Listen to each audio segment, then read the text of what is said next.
Hello, 7th and 8th grade Bobcats. Mr. Flato here. I am back for another week. I am back for another Bob lesson, and I hope you guys like this one. I was just watching these videos that I made in August when I had a really cool tan, and it's summertime, and the living was easy, even though it wasn't that easy because I was already thinking about this school year and a message that I wanted to get across to you guys, and that message is finally coming today.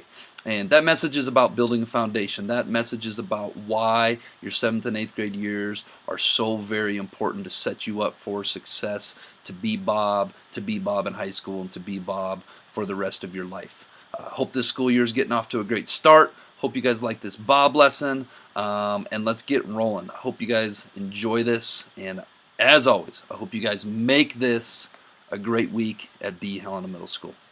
All right, Bobcats, this Bob lesson is going to be called Building an Academic Foundation. But first, let's be our best at HMS this week. Let's be safe, let's be responsible, let's be respectful, and let's be a learner. Hey Bobcats, Mr. Flato here. I'm with my dog Pritz for this Bob lesson, and I am at Fire Tower CrossFit. Thank you to Mr. Melton, one of my former colleagues, who got me in here for this Bob lesson this summer. This is for you 7th and 8th graders. I'm trying to come up with new material for you guys, so you're not having to listen to the same old Mr. Flato from last year. So today's Bob lesson, I've got some boxes out here, and I'm going to talk about academics and a common misnomer out there, or a misbelief about middle school, and is it important, or are grades important, is the material important, and when does it become real, and when does it really start to count.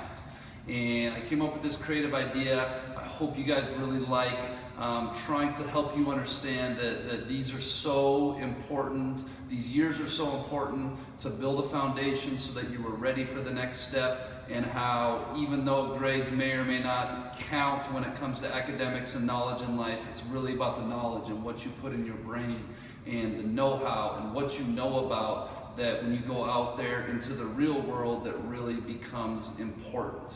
So I hope you guys like this Bob lesson, and let's get rocking and rolling. All right, Bobcats, so one of the things I want to talk about today in education that is a belief that myself, Ms. Panis, many of our teachers have, is education, specifically the middle school years, are about building a foundation. A foundation is so important in life. If you look at a house, it has a foundation. If you look at a solid relationship, it has a strong foundation. Most things in life have a strong foundation. If you look at a tree, when a windstorm comes through, it has a solid foundation. And one of the things I want to talk about how that pertains to academics is building a strong foundation to go from one year to the next to the next. For this example, I'm going to use math. Miss Mooney, Miss McMahon, they get together every PLC, as do the rest of our teachers. On Monday, when you guys get out early at 2:15, you guys get to run around and have fun. All your teachers, they're working hard. And they're talking about, are our kids learning? Are you guys learning? How can we help them learn better? What is it that we want them to know in 6th grade so that by the time they get to 7th grade, Mr. Roberts, Miss Eli know that our students coming in have a foundation based on this. And when they get to 7th grade, then we're going to continue to build on that foundation. I'm not a 7th grade math expert, but I do know that math, they're working on certain things every single year. So that when they get to 8th grade and they get to Miss Cook or Miss Walsh's class, Miss Cook and Miss Walsh know that Miss McMahon, Miss Mooney, Miss Eli, and Mr. Roberts have built a foundation with these students so that they can pick up where they left off in 6th grade to 7th grade, 7th grade to 8th grade, and that they can perform at a certain level. And then they're going to continue to build on that foundation that is built. And when they get into Helena High School and they become freshmen, our freshman math teachers, who I don't even know who they are, but I do know that they're expecting that the 8th grade math teachers at Helena Middle School have these students prepared for algebra or Honors Math 1 or Honors Math 2 or whatever class they are in, and that they're ready to rock and roll. Now, this doesn't go just for math. This goes for science. This goes for social studies. This goes for English. This goes for reading. This goes for literacy skills. This goes for industrial tech. This goes for Spanish. Shout out to Mr. Z. This goes for all of our classes at Helena Middle School. All right, so here's the point that I really want to make today. And this is one thing that I heard from a lot of 8th graders, and I didn't know you current 8th graders that were 7th graders last year quite as well, but this was something that I heard from 8th graders a ton last year, and not all of the 8th graders. Okay, I heard this from a handful of 8th graders, and this is something that really bothered me. They would say, Mr. Flato, I'm going to kind of take the year off. Mr. Flato, I'm not going to get that assignment in. Mr. Flato, I'm not really going to study that hard. And I would ask them why, and they would say, well, it's 8th grade. I'm kind of burnt out. It doesn't really matter till high school. Once I get to high school, I'm really going to kick it in gear. Okay, and this is where our thought process, for those of you that may or may not have this thought process, is so wrong. Okay, so I'm here today to prove my point. So let's pretend that we're going to take the old 8th grade year off, and we're just going to put this to the side. Okay, so this whole time we came from our elementary school. We were in 6th grade. We were working hard. Okay, and then we got to 7th grade, and we were busting our butts. We were working hard. We were being Bob, and then we decided we are going to take a year off. And we're going to take this year off in 8th grade. Well, guess what happens when you're in 8th grade and you take the year off and then you go to 9th grade? You don't have an 8th grade level of knowledge. You don't have an 8th grade level foundation built underneath you. Guess what you have? You have a 7th grade level of knowledge. So now all of a sudden, you're 14, you're going to Helena High, and you go to your freshman year, and I hope I don't hurt myself, but I can't make it. So guess what happens as a freshman? You come in, you work hard, you're dialed in, you're being Bob, but you just can't get it done. Maybe that's in math, maybe that's in English, maybe that's in social studies, maybe that's in science, PE, I don't know what it is. But now you're behind. And now, yes, it does really count. Yes, credits count for graduation. Yes, your grade point average counts for scholarships and for valedictorian and salutatorian. Okay, but you're not there. You took 8th grade year off, or you took 7th grade year off. And now you're trying to get there and you can't because you don't have that foundation. And then it's too late. And that's my biggest fear for a lot of you, is that if you take 7th grade year off, you take 8th grade year off, by the time when it does really count, you're in a world of trouble. And now what? Now you got to bust your butt to try to work even harder, to try to make up that lost ground, and that can't always be done. So let's pretend this is English class. You fail English 1.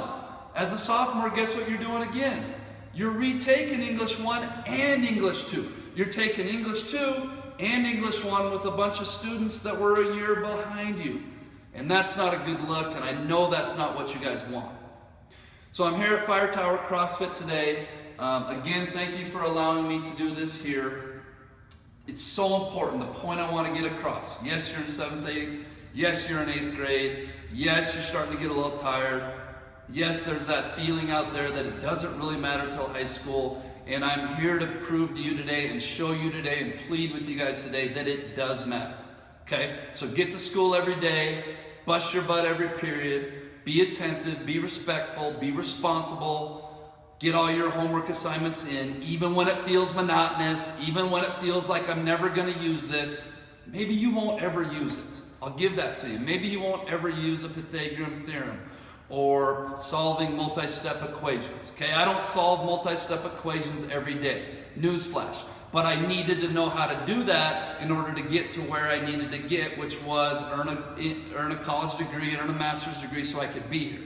Okay? And I'm going to talk about this in a later Bob lesson about playing the game and how that's all you have to do. I'm checking out here. Can't wait for this next school year. Thank you guys so much for watching this. I hope some of you got some stuff out of this. I hope you guys took it to heart. Because the one thing I do know is I want all of you to have a lot of success this year. I've seen it, I've been there myself, I've done it, I've studied it, and I know that taking a year off and not doing your best, not building that strong foundation, you're gonna end up like a tree in a storm and it's gonna blow over. And I don't want that to be you. All right, I hope you guys like that Bob lesson. And that brings us to the quote of the week. The quote of the week is, the best time to plant a tree is 20 years ago. The second best time is now. And that really fits with academics. If you see here, sweet tree house, you don't get to plant a tree and build a cool tree house like that. We need to build a foundation first. And your guys' foundation is being here in school and being your best academically every single week. All right, this was kind of a Jellybean question that I got a lot of awesome answers from. And I got this from an English professor who wrote the words, "A woman without her man is nothing." And what this was really about is, depending on how you punctuated it, it meant two completely separate things. And I will be the first to say I do not think women are better than men. I do not think men are better than women. I think y'all are awesome. I care about everybody's success equally. But depending on, if we look at the middle one, a woman without her man is nothing, or a woman, and we're speaking about a woman, without her man is nothing. So this is why punctuation and grammar is so important. This is why academics are so important. I get emails all the time. I see things on Facebook where there's no punctuation or it's used wrong, and I have no clue what these people are trying to say. Don't be one of those people. Anyways, Caitlin Ruck, hopefully I pronounced your name right, Caitlin. I can never remember. Kaylee DeMontingley, Lizzie Johnson, Maddox Schuler, Ben Christensen, Danny Steinmetz, and Brian Prenot. You guys are my winners this week. Come see me for some jelly beans. And each of these people had little different punctuation on it. Some had the same, but at the end of the day, they all made sense. Great work, everyone.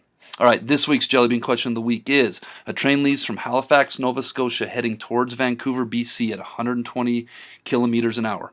3 hours later, a train leaves Vancouver heading towards Halifax at 180 kilometers an hour. So they are going to collide. Assume there's exactly 6,000 kilometers between Vancouver and Halifax.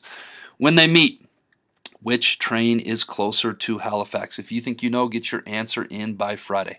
All right, Bobcats, I hope you guys like this lesson. As always, let's make it a great week at the Helena Middle School.